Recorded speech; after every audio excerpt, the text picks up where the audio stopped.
Usap-usapan ngayon ang pagkadismaya ng Orange and Lemon Band sa nangyari sa kanila sa isang event na naganap sa San Jose Occidental, Mindoro, na kung saan nag-walk out ang mga ito dahil sa umunoy ginawang pagpapasingit ng manager ng actress na si Francine Diaz sa oras ng kanilang performance.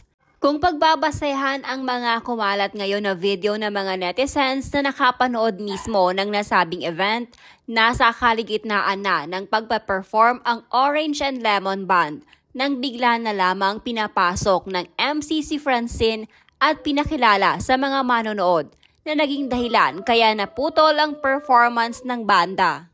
Ayon pa sa source ay plano lang naman sana umanong ipakilala si Francine sa mga manonood, ngunit hindi ito ang nangyari dahil nagtuloy-tuloy na umano ang pagkanta ni Francine.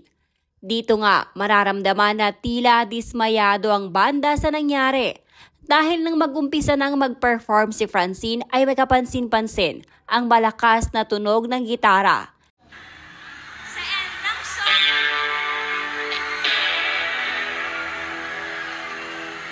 Dahil dito ay tila sumenyas na si Francine na wala umano siyang marinig.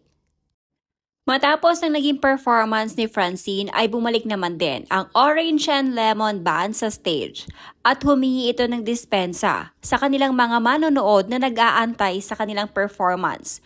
Ngunit sana daw naman ay bigyan din sila ng respeto ng mga artistang makakasama nila sa mga event na kagaya ng kanilang dinaluhan. Pero gusto ko lang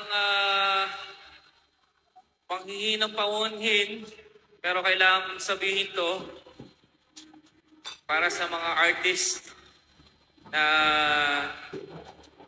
kasi dapat kaninang 11 pa kami dito eh.